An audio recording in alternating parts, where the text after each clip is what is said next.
Iamotep, bienvenue à tous les internautes de l'Académie de la culture noire, le père Mtouti. Bienvenue encore une fois. Aujourd'hui, nous avons un interview où c'est une discussion qui déroule des cours des BANEB. Et c'est une discussion qu'on a qui sera pour tout le monde. Donc, pour tous ceux qui ont des questions, n'hésitez pas à poser des questions. Nous allons avoir la discussion avec moi-même, Nefera Koutinetche, et nous avons notre Jedef Fraotep et aussi notre notre Baifa aujourd'hui. Voilà, le Baifa aujourd'hui qui va s'introduire et aussi expliquer c'est quoi un Baifa rapidement. Iemotep, le Baifa, c'est une grande tradition dans Sirkama. Le Baifa, c'est une confrérie. Alors, la caractéristique la caractéristique de la société ou de la confrérie Baifa, c'est celui d'abandonner tout lien d'appartenance. Le Baifa ne reconnaît aucune autre autorité que celui du créateur, du Netcher. Après l'autorité du Netcher, le Baifa reconnaît l'autorité des rois, des reines et des rois Kush Kamit Congo. On n'est soumis à aucune autre autorité et la structure principale du Baifa est que l'on ne possède jamais rien. Douanetcher Kufimote Patumra, Douanetcher pour cette introduction. Donc, le Baifa, c'est un nom ou bien c'est un mode de vie? C'est un mode de vie. Un mode de vie qui est un exemple, une voie à suivre, qui est celui du détachement. Le détachement. Détachement du rêve. Comme je l'ai toujours dit, nous vivons dans le monde des ombres. Et la voie pour sortir de ce monde des ombres, c'est le Baifa. Le Baifa, c'est un détachement graduel à tout ce qui appartient au monde des rêves. Douanetcher. Et avec ce point, nous allons passer directement au débat d'aujourd'hui. Le débat d'aujourd'hui, c'est visé vraiment vis-à-vis à la discussion qu'on a des aides spirituelles. Donc, tous les outils on peut utiliser pour nous aider dans la spiritualité, pour nous aider dans notre méditation. Principalement, nous avons parlé du Palo Santo, nous avons parlé de bois qu'on peut brûler, les encens, nous avons parlé de la sauge, nous avons parlé aussi de différents encens africains ou européens, mais aussi des huiles essentielles. Donc vraiment, et puis on a aussi les roses, les herbes, et on a vraiment un panoplie de trucs qu'on peut utiliser. Donc par rapport à tous ces objets spirituels, d'abord si on peut revenir à s'il y a une histoire derrière eux, et si aujourd'hui ils sont relevants pour nous, comme ils étaient avant. Parce qu'effectivement, moi qui suis Mbikode, j'utilise beaucoup des herbes dans ce que je fais. Et une des choses que je sais, c'est que les herbes qu'on utilise aujourd'hui, les herbes, que ce soit les herbes, les huiles essentielles, que ce soit peu importe tout ce qui est naturel qu'on utilise aujourd'hui, n'a pas les mêmes effets qu'ils avaient il y a 100 ans même, il y a 50 ans, il y a 40 ans. Parce qu'aujourd'hui, il y a beaucoup plus on a la pollution, on a aussi beaucoup d'autres choses qui sont nocives, que ce soit la pollution directe avec des engrais chimiques sur par exemple, le tea tree ou le orange ou quoi que ce soit, ou même la sauge elle-même. On a aussi le deuxième effet qui est que la pollution dans les airs avec les armes lourdes et on a les avions, etc. et les voitures. Donc vraiment, on voit là que scientifiquement prouvé, la nature n'a pas la même force qu'elle avait il y a longtemps. Donc vraiment, c'est la question, pour juste commencer le débat, c'est que est-ce que ces objets spirituels retrouvent leur place aujourd'hui comme jadis? Douanetcher. Douanetcher pour la question. Je vais s'y répondre un peu avec la réponse et je pense que je vais s'y répondre moi-même aussi. Ce n'est pas les objets de la nature à être devenus moins forts. C'est l'humain qui s'est détaché de la nature.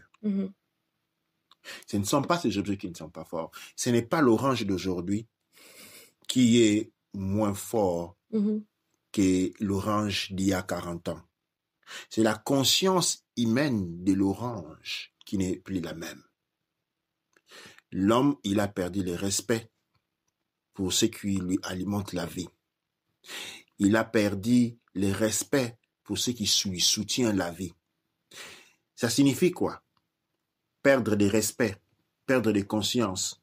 Ça signifie que cette information-là est sortie du champ de conscience humain.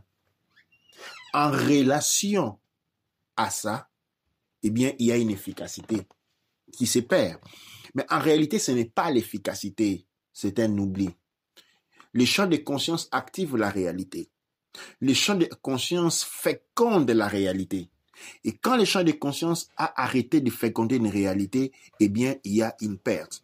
Aujourd'hui, nous sommes en train, il y a ces gros problèmes qui se posent au niveau de la communauté scientifique Kouch-Kamit Congo, mais qui avec la réalité où on observe un autre monde en train de se dégrader. En réalité, ce n'est pas le monde qui se dégrade, c'est la conscience humaine qui se dégrade parce qu'elle perd. Plus passe le temps, plus on part. Regardez aujourd'hui, on a, comment on dit, même la morale n'existe plus. Mm-hmm. L'éthique n'existe plus. Ce détachement-là, c'est un détachement à la vie. Ce n'est pas la nature qui est en train de mourir, mais c'est l'homme qui est en train de mourir. Pour ceux qui pratiquent la mise en valeur de la conscience, eh bien, ces éléments-là sont encore très puissants. Très, très, très puissants. Cependant, il faut faire une différence. OK? Je vais donner un exemple par rapport à le monde d'hier au monde d'aujourd'hui en relation de certaines choses. Prenons ceux qui ont été notamment appelés des gris-gris. C'est quoi les gris-gris? Les gris-gris, c'est de la science. Ça, c'est quelque chose que nous devons faire sortir dans notre tête. Nous devons évoluer vers, comme nous l'incite Kofi Gomez, vers le monde de la science.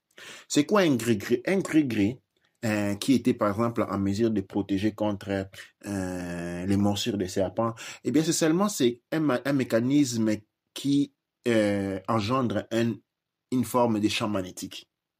OK? Un champ magnétique répulsif pour ce qui est les serpents. Okay. Il y a des gris-gris, par exemple, qui protégeaient contre, par exemple, les flèches. Il faut savoir que la flèche va à une certaine vitesse. Okay? La flèche ne dépasse pas les 100 km par heure. OK, non? Et les gris-gris, ou ces sciences-là, parce qu'il s'agit des sciences, ont été créées pour être en mesure de créer un champ magnétique capable à résister à toute chose. Par exemple, admettons que la flèche voyage à 15 ou 20 km par heure. Alors, on avait créé dans les temps un champ magnétique. La science disponible à l'époque avait créé, en mélangeant les éléments de la nature, un champ magnétique capable de résister à quelque chose dont la vitesse était inférieure à 20 km/h. Exactement comme on a les gilets anti-balles. Eh bien, c'est quoi les gilets anti-balles? Il n'est pas fait des objets, des aliments sains. Il est fait des mêmes objets de la nature que nous trouvons dans les gris-gris. OK? Mais seulement, ils ont été composés pour résister à une balle. Par exemple, c'est-à-dire, une balle voyage, admettons, à 100 km par heure. Alors, on a créé un élément scientifique, comme on met les grilles, comme on met une gilet pare-balles. OK? La gilet pare-balles crée un champ magnétique. Le champ magnétique fait que tout objet qui voyage à une vitesse, si la balle voyage à 100 km par heure, tout objet qui voyage à une vitesse inférieure à 120 km par heure, dès qu'il arrive, il y a répulsion. Il arrête la force. Il diminue la force parce qu'il y a répulsion. OK, non? Et la balle s'arrête. Mais si tu mets un gilet pare-balles, on te tire un roquette, tu meurs. Pourquoi? Parce que les champs magnétiques des gilets pare-balles n'est pas à même à résister à quelque chose qui voyage à 4 millions de kilomètres carrés par heure. Un bazooka te tue, un missile te tue. Nous avons dans cette évolution des sciences là très important. Aujourd'hui, nous avons un problème général parce que dans le monde noir, les sciences ont été enlevées depuis très longtemps et les gens vont se mettre des gris-gris, vont dire je vais mettre mon gris-gris qui a hérité mon arrière-grand-père. Mais mon arrière-grand-père résistait aux flèches parce que les gris-gris avaient juste la puissance pour protéger contre une flèche. Mais quand tu vas mettre les gris, tu vas t'exposer à une balle, mais tu meurs. Vous allez faire les gris-gris pour protéger un village à l'époque où les missiles n'existaient pas. Mais c'est normal, ces gris-gris avaient été créés pour les armes, mais c'était pas une catapulte. On va vous projeter une pierre. Et les gris-gris vont te défendre. Pourquoi? C'est pas de la magie, c'est de la science. Ils créent un champ magnétique capable de rejeter un objet voyageant. Parce qu'il ne s'agit pas c'est la vitesse. Quand une masse voyage à une certaine vitesse, il a une certaine force. Quand la puissance augmente, nous avons une chose différente, ok? Maintenant, les catapultes jetées de pierres qui voyageaient à à certaines vitesses, les champs magnétiques avaient été créés pour cela. Maintenant, aujourd'hui, on vous lance un missile, vous mettez les mêmes champs magnétiques, ça ne fonctionne pas. Et aussi, il y a la loi naturelle qui dit que tout ce qui est positif s'attraque pas et ce qui est négatif se répète. Et tout ce qui est, il faut avoir une certaine balance pour qu'une chose puisse venir vers vous. Donc, si vous savez annuler les effets de la trajectoire, vous pouvez évidemment éviter ça. Absolument. Aujourd'hui, les sciences africaines sont restées en arrière. On accuse nos grands-parents des sorcelleries, mais on veut toujours utiliser ce qu'ils ont fait. Au final, le grand sorcier, c'est nous, parce que nous, on n'a pas développé... On n'a pas les sorciers détruits, nous, on a tout simplement détruit. Or, aujourd'hui, en se basant sur ces sciences-là, il faut maintenant être en mesure de produire des instruments capables, des champs magnétiques capables de résister à des choses qui voyagent à des vitesses beaucoup plus avancées. Mais le problème, c'est-à-dire, il faut avoir une compréhension de la maths, il faut avoir une maîtrise de la maths. Or, les gens qui se lancent dans la spiritualité ont un peu, comme on dit, un HQ très bas. Ok, le HQ, il est trop bas, Alors, comment voulez-vous ces gens? Aujourd'hui, la spiritualité est réservée à des gens les plus intelligents parce que la spiritualité, c'est de la science. Ok, alors nous, aujourd'hui, la spiritualité, c'est des gens qui ont manqué la vie. Qui sont allés, ils ont fait faillite, ils se réservent la spiritualité pour devenir des prêtres, des Ngangakisi, des Ngunza, ces gens qui ont fait faillite. Et ce sont les gens qui ne sont pas intelligents. Alors, ils se plongent dans un cas où on affronte la physique, on affronte la chimie, on affronte la mathématique, on affronte les sciences quantiques, on affronte la thermodynamique. Et ce sont les sujets les plus difficiles d'étude. Et on va les laisser entre les mains des gens qui n'ont pas les compétences. Alors, qu'est-ce qu'on a? On a cette littérature bidon, on dit, écoute, les Grecs et autres, on ne comprend pas. La même va au niveau des arbres. Qu'est-ce qui se passe au niveau des arbres? Par exemple, comme Jedef Raoté parlait de Palo Santo, et plutôt que des sauges, il faut savoir que ces éléments-là ont la capacité d'anéantir les fréquences négatives ou les éléments négatifs en place. Ok? À part cette caractéristique-là, d'anéantir les éléments négatifs, quand vous mettez du sauge, vous sentez que vous êtes en plus en paix. Ça signifie quoi? Ce n'est pas qu'il anéantit les éléments négatifs. C'est quoi d'où viennent les éléments négatifs? Il faut savoir que notre univers, nous vivons dans un univers double. Ok, non? Nous ne sommes pas censés être ici. Ok, non? Et même si nous n'en sommes pas conscients, notre conscience reçoit une forme de stress parce qu'il est contraire. Nous ne les percevons pas. Tout simplement parce que quelqu'un qui est né en prison, pour lui, ce n'est pas une prison. Okay? Mais dans sa conscience, il y a quelque chose qui cloche. Ok, non? Alors, nous recevons une pression de la prison que nous sommes. Et les éléments comme les sauges relâchent cela. Après, ils peuvent transporter un courant. Mais la personne qui... C'est-à-dire, qu'est-ce que je veux dire? C'est comme avoir un système électrique dans une maison. On installe les systèmes électriques, les sockets, les prises, tout. Mais il doit y avoir une source de courant électrique. Sans une source électrique, la maison reste sans courant de même. C'est comme ça dans la spiritualité. On peut les sauges et beaucoup de biens, choses importantes, mais il doit y avoir une source de la courant électrique. C'est quoi la source du courant électrique? C'est quoi la source du pouvoir? Ne tombons pas dans la spéculation. Eh bien, notre univers est composé de deux caractéristiques, de deux forces, composent les champs d'énergie noire. C'est l'énergie électrique et l'énergie magnétique. Ok? C'est quoi une source? C'est une personne qui a accumulé une très grande quantité de l'énergie magnétique et l'énergie électrique au point de pouvoir l'utiliser pour allumer par exemple les autres. Ça, ce sont des cas très singuliers où généralement ce sont des communautés.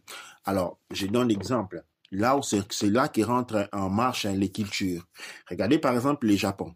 Ils ont un modèle de vie très ritualistique. Ok?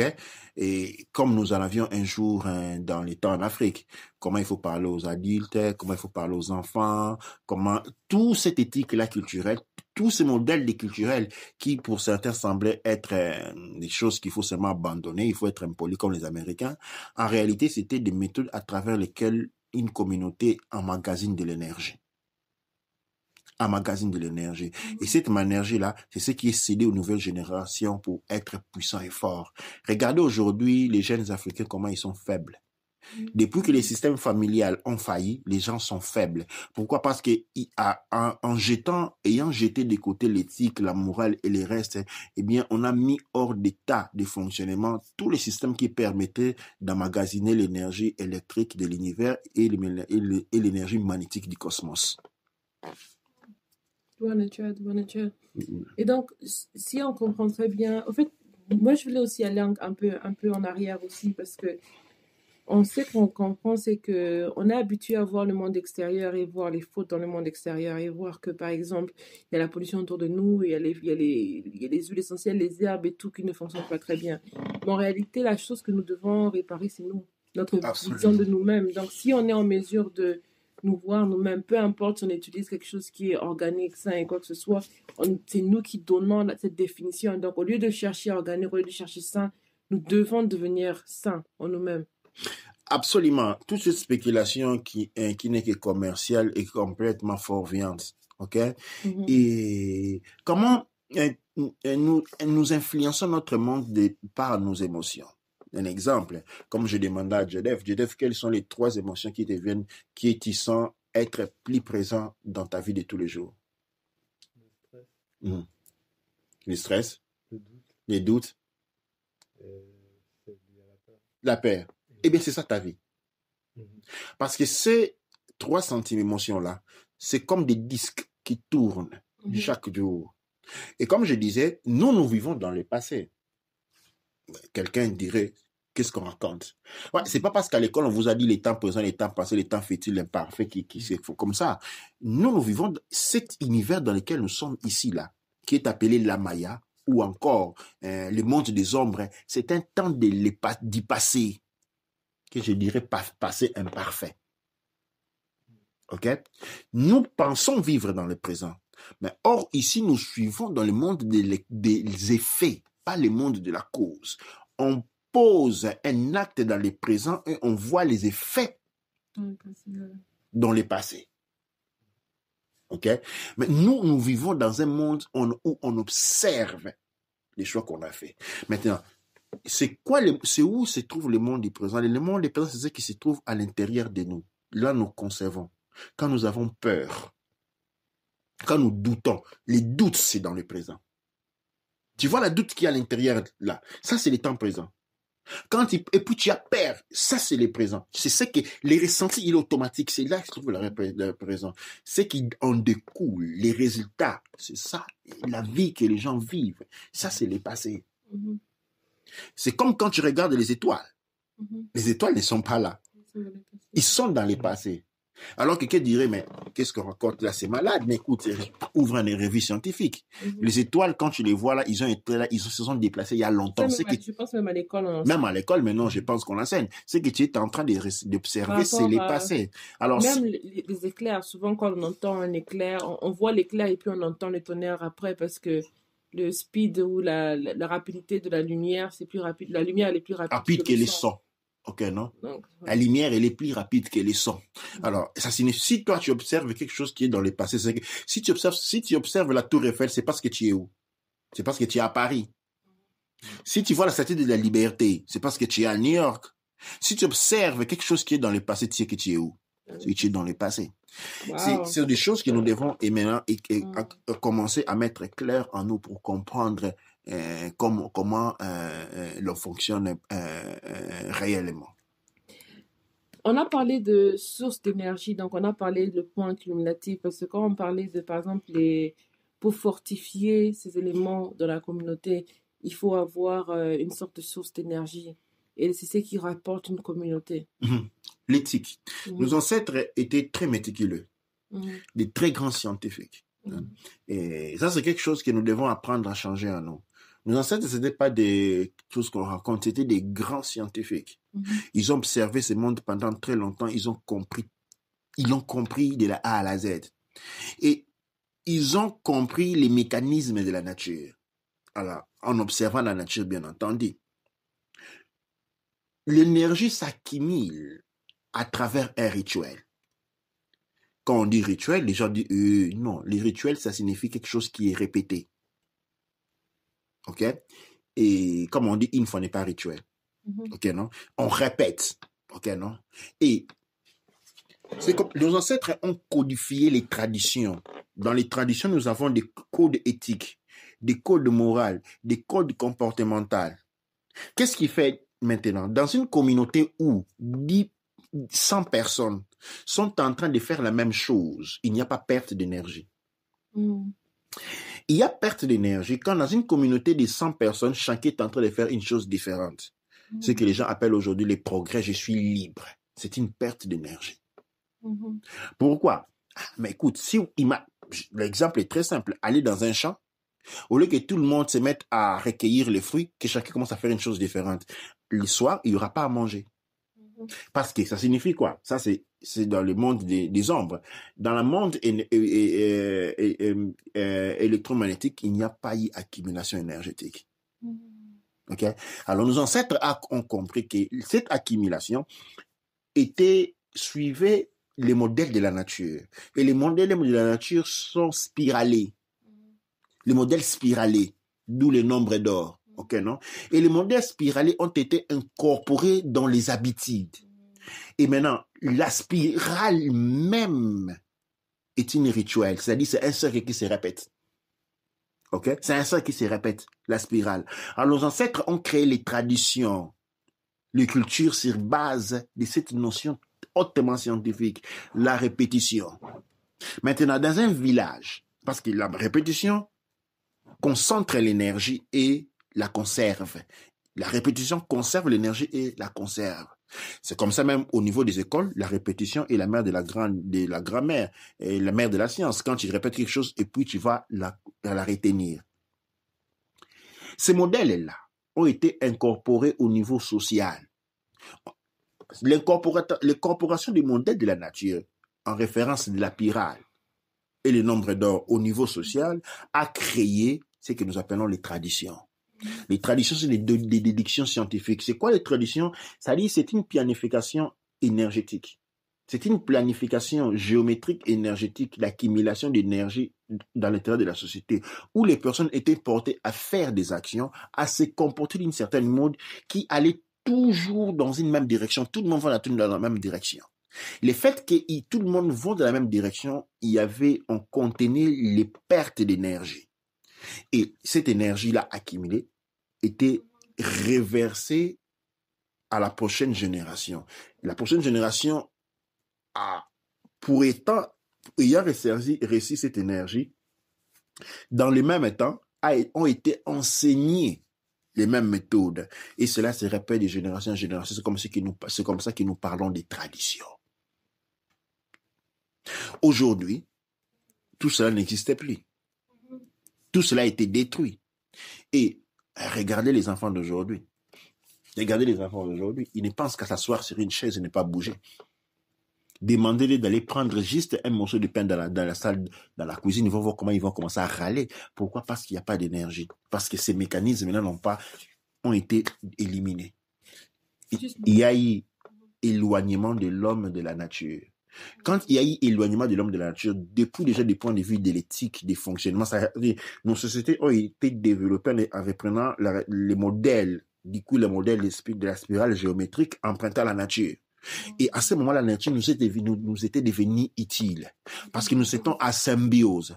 Du moment où on a commencé à se détacher de la nature, à adopter le modèle de vie alien apporté par les cultures venues de je ne sais d'où, ok, il s'est créé un détachement. Ces détachements-là, nous les vivons de manière dramatique à travers la pollution. La nourriture qui ne produit plus assez de grains, la terre qui ne produit pas assez de nourriture, les changements climatiques, tout cela, c'est notre détachement. Notre perte de contact avec la réalité. Notre immersion dans le monde des APEP, c'est-à-dire dans le monde des ombres, a créé ce que nous sommes en train de voir. La solution se trouve en nous et pas à l'extérieur. C'est très fondamental quand on réalise la perte d'énergie, quand on voit la spirale, parce que la spirale, ça demande aussi une sorte de croissance. Les cheveux d'un enfant, ça pousse en spirale. L'enfant, il grandit dans le ventre en forme de spirale. Et en général, les toiles d'araignée, oui, on a les brocolis, tout. Les cheveux afro. Les cheveux afro, on voit la carapace de la tortue, on voit le truc de l'escargot. Ça qu'on appelle une spirale géométrique. Elle est partout. Non, mais c'est vraiment très bien parce qu'en même temps, ça me vient à poser la question parce que je me dis, dans la spirale, on voit aussi les fractales qui est que donc tout commence avec l'organisation à la maison, par exemple, comme tu as expliqué. Parce qu'aujourd'hui, ça se voit que dans les familles, on a la perte d'énergie. Parce que, en général, quand on regarde toutes les personnes qui ont grandi avec des grands-parents qui étaient reliés dans la culture, ils se retrouvent meilleurs que ceux qui n'avaient pas ça. Parce que la génération de nos parents, ils ont été très éloignés de la culture d'origine, qui fait que les enfants sont nés encore à l'extérieur de la culture. Maintenant, ceux qui se retrouvent en train de rentrer en arrière, c'est ceux qui, évidemment, avaient eu ce lien-là. Donc maintenant, comment faire d'abord pour... ou même, est-ce que c'est possible déjà d'essayer de créer ce sorte d'unité qui travaille ensemble, qui fonctionne ensemble, par exemple dans une entreprise ou encore même à la maison? La question a été posée aujourd'hui, en fait, par Neb Kaou de la Belgique et il y avait Neb Kaou et Narmer qui ont posé cette question en relation à comment faire. Ils ont remarqué que les enfants sont en train d'aller à la dérive. J'ai répondu en disant que nous devons redévelopper les contacts avec le cœur. Dans nos traditions, quand l'enfant naissait ou grandissait, et on apprenait avant tout à reconnaître le monde à travers le cœur. Le cœur est un cerveau. Il y a plus de 40 000 neurones au niveau du cœur qui ont été démontrés scientifiquement être les centres de commande. C'est le cœur qui commande au cerveau et non le contraire. Cette problématique s'impose. Et cette problématique s'impose pourquoi? Parce que nous nous sommes laissés tomber. Et nous avons laissé les autres nous dire ce que nous devons faire. Et nous avons accepté l'autorité des autres sur nos vies au prix des petites choses qu'ils nous donnent. Mais nous oublions que dans la nature, il n'y a que l'homme qui travaille pour vivre. Okay. Mais en fait, l'homme ne travaille pas pour vivre, ça c'est faux. L'homme est un esclave. Pour vivre, il ne faut rien. La nature est consciente même dans le monde des ombres. La nature est consciente de combien d'êtres il y a sur Terre et chaque jour, il produit la nourriture pour eux. La nourriture est à vivre et produit par les natures. Nous avons été trompés en pensant que nous devons travailler pour vivre. Absolument pas. Alors, et ça, c'est le plus grand problème. Et au niveau, comment nous devons nous reprendre? Nous devons réaliser que, regardez, sans donner plusieurs exemples, nous devons savoir les rôles des traditions. Les traditions ne sont que des répétitions. Ces répétitions ont été une copie géométrique et mathématique des modèles de la nature. Les modèles de la nature fonctionnent sur les modèles symétriques et spiralés. Okay? La symétrie dans la spiralée est ce qu'on appelle les fractales. Okay? Il faut réintroduire, il faut nous réaligner avec la nature. Et pour le faire, un instrument très important est celui du cœur. Nous devons apprendre à regarder le monde avec nos cœurs.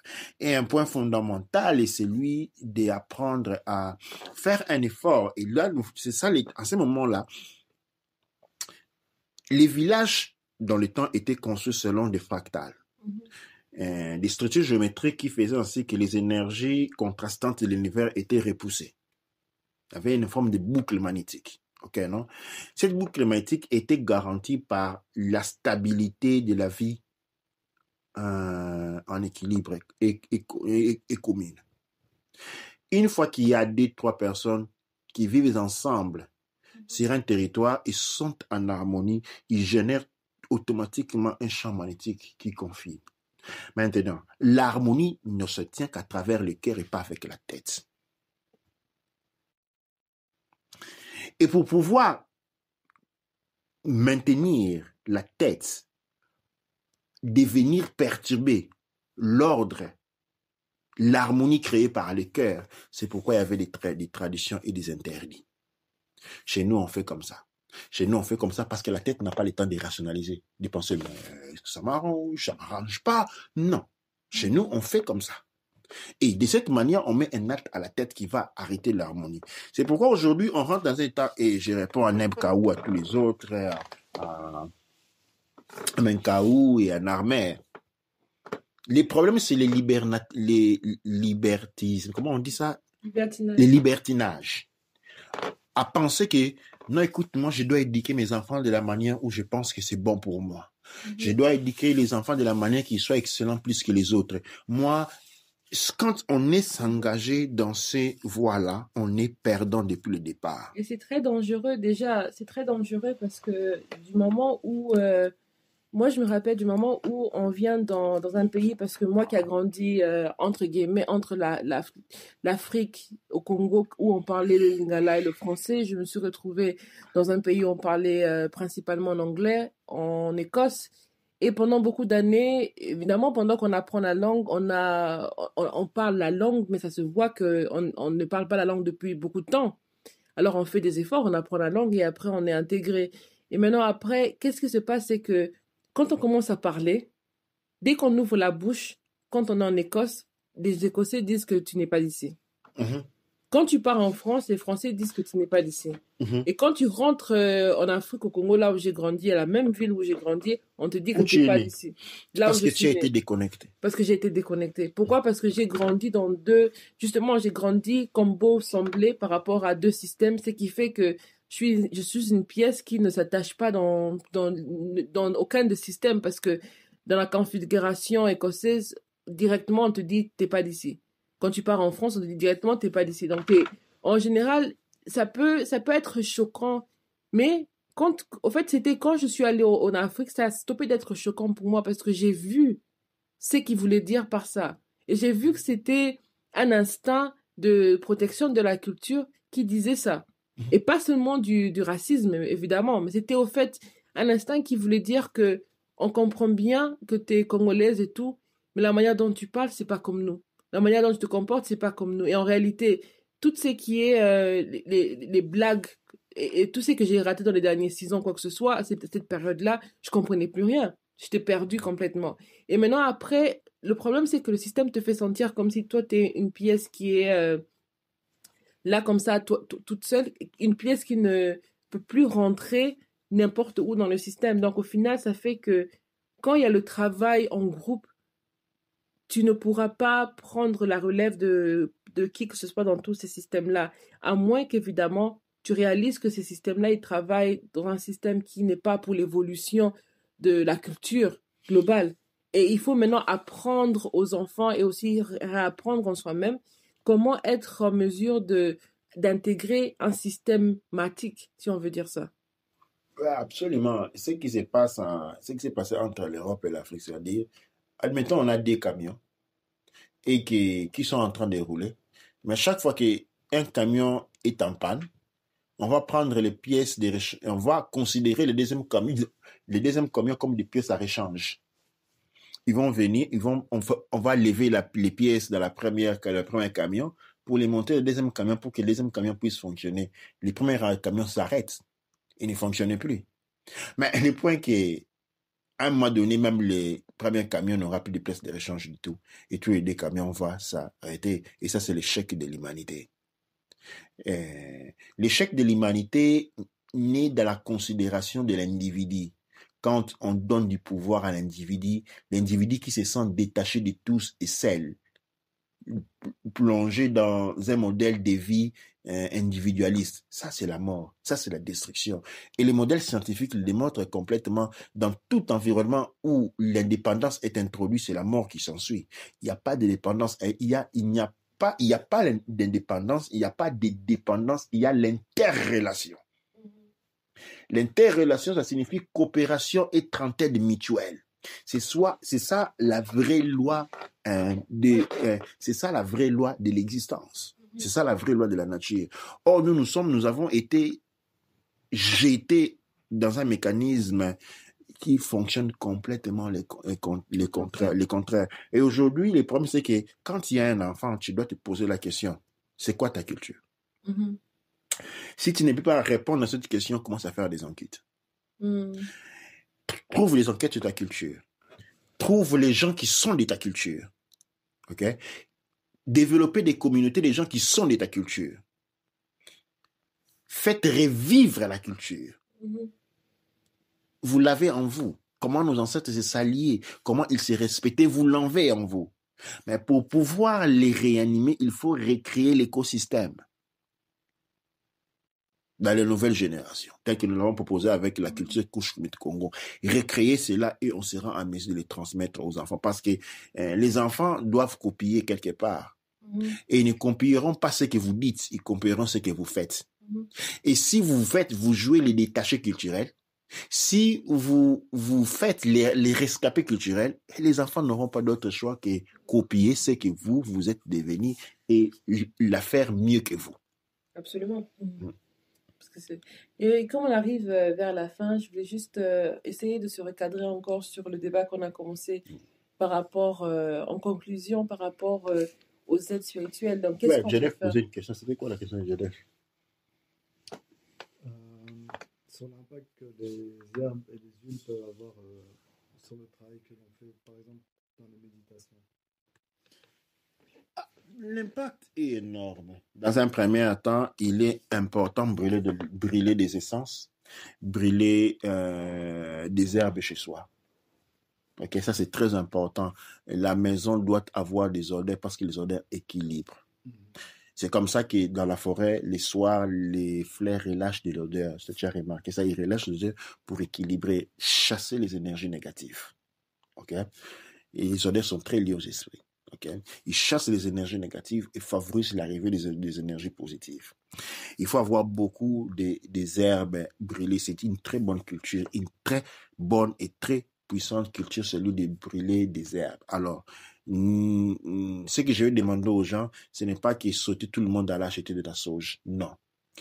La sauge naît dans certains endroits, dans d'autres endroits, elle ne naît pas. Je vous envoie plutôt aller demander à vos tantes, à vos grands-parents, s'ils sont encore vivants, quelles sont les herbes que les gens brûlent communément. Je vais donner un secret ici. Les herbes de mangue sèches, tous les arbres fruitiers sont porteurs de prospérité. Tous les arbres fruitiers sont porteurs de prospérité. Je suis en train de parler de la mangue, de l'avocat, de l'orange, du citron, de la banane, des mangoustans. Je ne connais pas tous les fruits. Tous les arbres fruitiers, y compris les palmiers, sont porteurs de prospérité. Tous ces herbes-là. Pourquoi? Parce qu'ils symbolisent la régénération. Et prospérité signifie la régénération. Pour la régénération, les esprits qui doivent être là sont des esprits constructeurs et non des esprits destructeurs. Sans pour autant aller vous compliquer la vie, avoir des herbes, attention là, les feuilles, qu'il ne faut pas casser, qu'il ne faut pas cueillir. Il faut prendre il faut collecter ceux qui sont tombés. Ça, c'est très important. Il ne faut pas aller arracher les feuilles des arbres. Il faut recueillir les feuilles qui sont tombées. Les sécher, s'ils ne sont pas encore sèches. Par exemple, si on est en Afrique, les brûler dans la basse-cour. Très important. Nous, on n'a pas eu le temps de valider cette richesse qu'on avait de temps en temps. Il y avait les feuilles en automne qui tombaient, on peut en mettre les feuilles. C'est très important de brûler les arbres secs.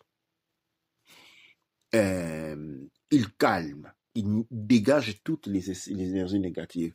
Les énergies négatives dégagées pour la méditation, c'est un grand moment pour la méditation. C'est le meilleur moment pour la méditation. Moi, au fait, je n'arrive même pas à dormir sans brûler les herbes. Le sommeil n'est pas apaisant. Ça dit, c'est quelque chose de très important. Maintenant, la deuxième catégorie, et je pense que là où va vers ta situation, tu as peut-être parlé des herbes qui stimulent la rentrée dans certains états. Maintenant, là, on rentre dans ce qu'on appelle le maniement de la conscience. Dans l'art de la maniement de la conscience, à un certain point, il y a des herbes qui sont utilisées pour aider la personne à sortir de ses peurs. Et ces herbes sont ce qu'on appelle les drogues. Comme comment on appelle dans la Côte d'Ivoire, il y a une plante, l'iboga. Okay? Ce sont des herbes. Ce sont des herbes naturelles. L'iboga, il y a plein de psychédéliques. Pourquoi ils sont importants? Parce que ils ne sont pas donnés à tout le monde. Ils sont donnés à ils sont plus donnés à des personnes qui ont des sentiments négatifs très forts en eux. Pourquoi? Parce que comme nous sommes guidés par nos sentiments, et que si tu te projettes dans un univers spirituel plein de sentiments négatifs, comme les fréquences sont très bas, tu restes retrouvé dans le monde des bas. Et dans le monde des bas, tu vas tout de suite à la rencontre de certaines espèces, des êtres inorganiques qui peuvent être dangereux. Alors, comment on fait? On utilise ces herbes-là, qui peuvent être des herbes, ou qui peuvent être des drogues qu'on fume, de la fumée tous généralement, qui vont enlever les freins inhibitoires de la personne. Et la peur va disparaître. Quand une personne est ivre, même la personne la plus peureuse du monde, quand il est ivre, il va aller se battre. Pourquoi? Parce que les drogues à ce moment enlèvent les freins inhibitoires. Les freins inhibitoires enlevés, maintenant la personne s'aventure en l'intérieur de soi sans des obstacles. C'est ça en réalité les deux rôles essentiels qu'on a dans ce point de vue-là.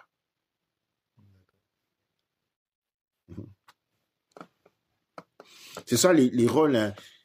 Ce sont ces deux éléments très essentiels qu'on a dans le corps.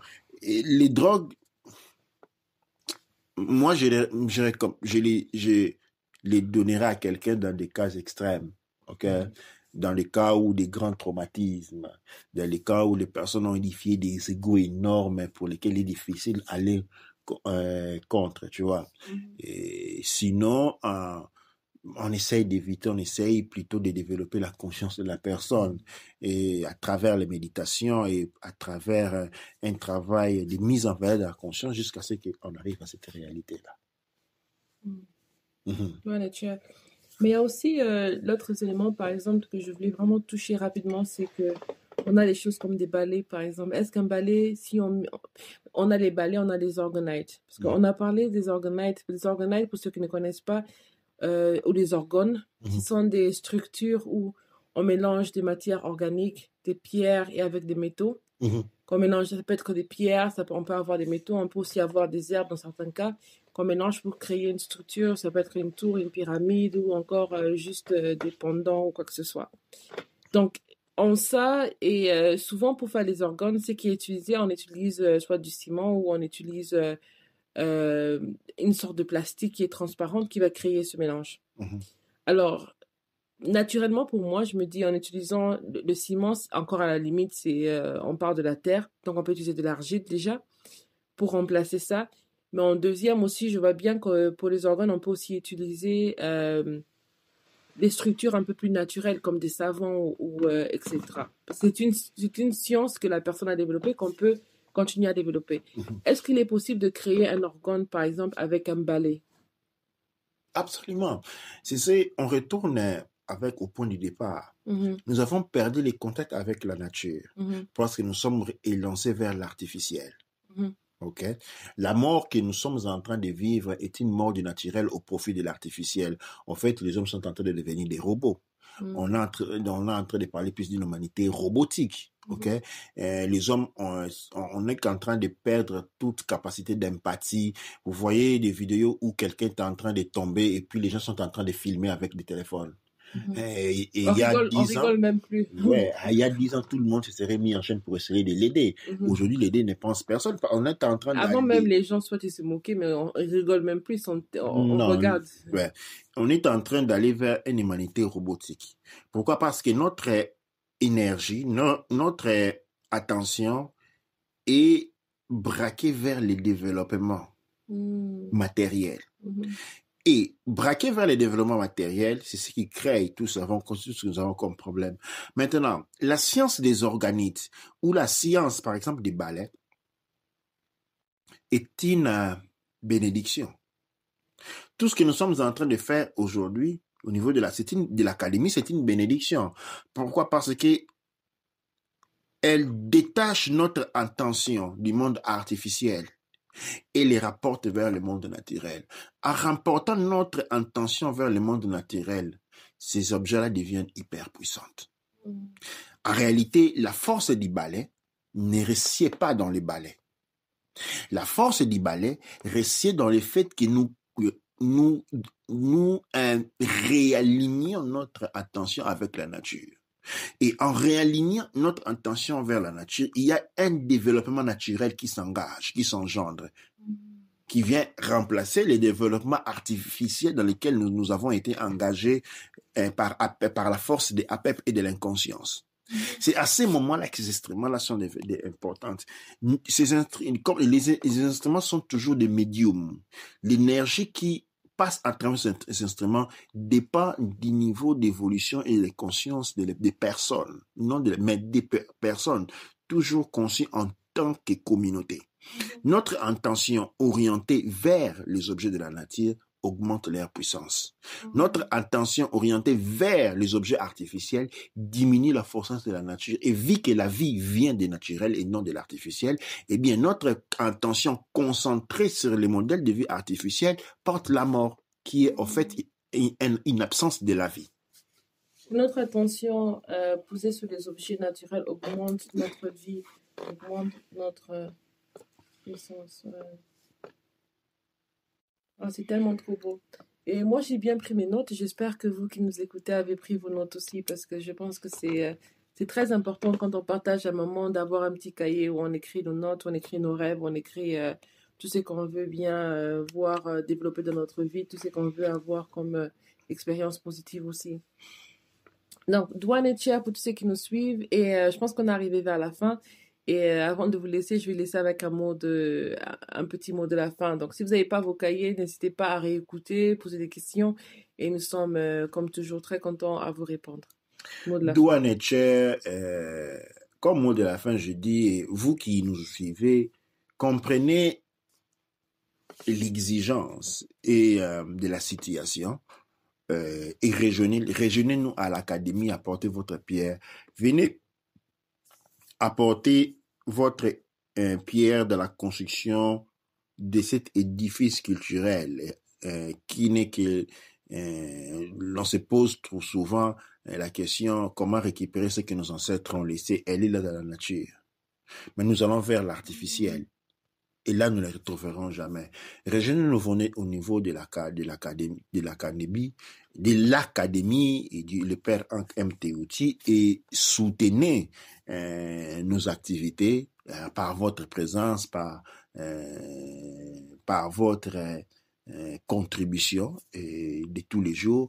Déjà, une des contributions, c'est celui de suivre nos émissions et de les partager à frères et sœurs et à tous ceux qui peuvent comprendre les messages que nous sommes en train d'apporter. Et donc, c'est ça mon mot de la fin. Je passe le mot de la fin à Jelef Rahotep. Donc, merci pour le partage. Donc, si je peux résumer, c'est les outils que l'on peut utiliser, que ce soit dans nos méditations ou sur le travail pour l'élévation de notre conscience.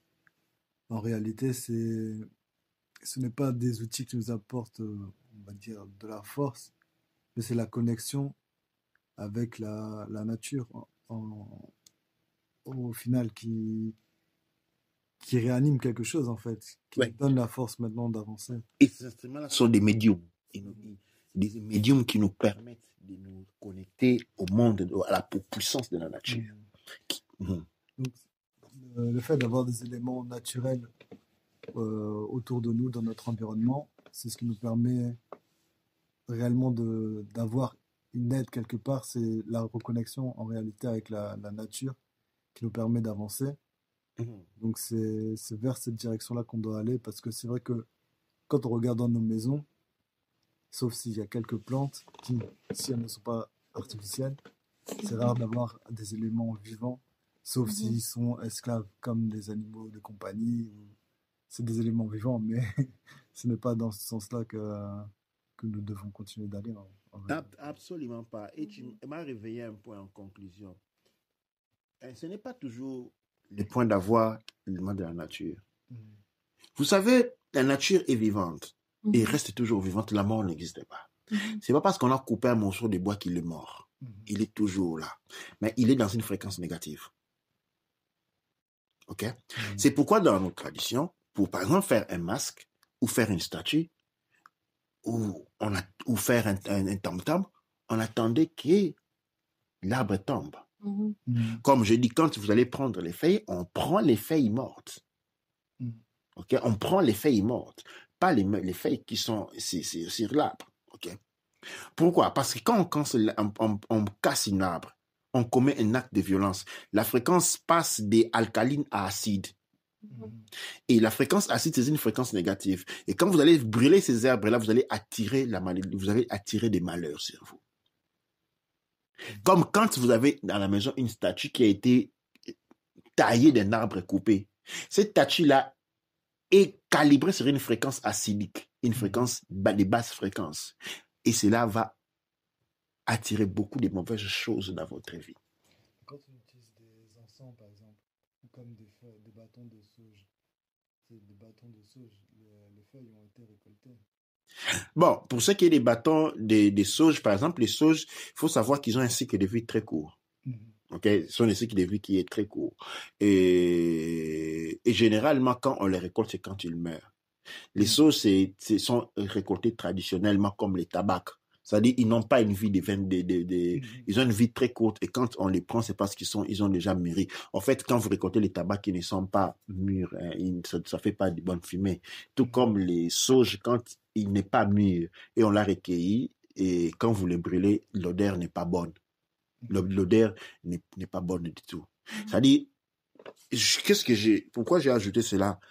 Nous devons être plus conscients de la nature et moins conscients de l'artificialité. C'est ça la clé de la résurrection. Dua necher, dua amonara, dua neb cher. Dua necher.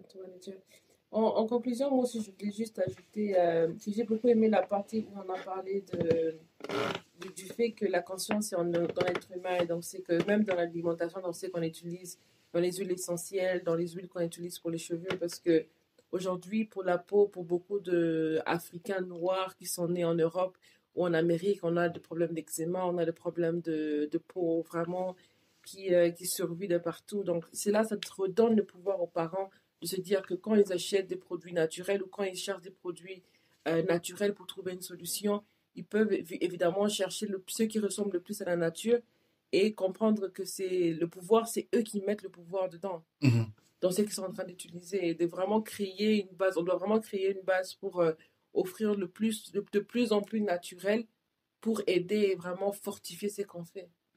Oui, donner un exemple, à Fukushima au Japon, quand il y a eu ce qu'il y a eu à Fukushima, la récolte était perdue. Or, il y avait l'économie japonaise qui était menacée parce qu'on dit que les produits alimentaires étaient contaminés. Les Japonais ont dit, écoute, nous, c'est ce qu'on va manger. Ils ont mangé, il n'y a personne qui est mort. Pourquoi nos émotions sont beaucoup plus puissantes? Nos émotions sont très puissantes. Alors, il y a des gens qui vont passer la vie à se faire tordre les coups pour acheter des aliments bio. Et puis, ils sont toujours fâchés. Mais ils sont pleins de jalousie, pleins de sentiments négatifs, pleins de peur. Mais autant mieux manger des pierres. Or, on peut manger quelque chose qui n'est pas très bon. Mais quand les corps des sentiments intérieurs sont des sentiments positifs, l'aliment ce n'est qu'une relation biochimique de troisième catégorie. Nos sentiments, on les met. Ok? Tu peux manger de la nourriture très saine. Quand il est péreux, tu vas avoir la diarrhée immédiatement. Mais la nourriture est pleine. Or, on sait que quand on a la diarrhée, parce qu'on a mangé quelque chose qui est pourri. Mais on peut manger de la très bonne aliment, quelque chose qui t'effraie à la seconde, tu as de la diarrhée. Mais on peut manger quelque chose qui est mauvais, on ne le savait pas, on n'a pas pensé négativement à ça, et on ne va pas avoir l'étude de la diarrhée. On ne veut pas avoir de la diarrhée. Nos sentiments sont très puissants. Parce que nos sentiments commandent le DNA et le DNA commande les protons qui créent la nature. C'est pourquoi l'état sentimental est très important. C'est pourquoi la tête ne doit jamais penser de commander le cœur. Dua nature. En fait, pour ce soir, nous nous arrêtons aujourd'hui. Nous espérons, nous relançons notre appel à nous rejoindre au niveau de l'Académie de la culture noire kémétique. Vous connaissez les données, ils sont toujours en surimpression. Et pour ceux qui ont besoin d'approfondissement, il faut toujours pouvoir appeler le BAIFA Kinkelo Amazulu Kufu Motep Atumras au numéro 0044 7736 3D 0959. Shem Otep.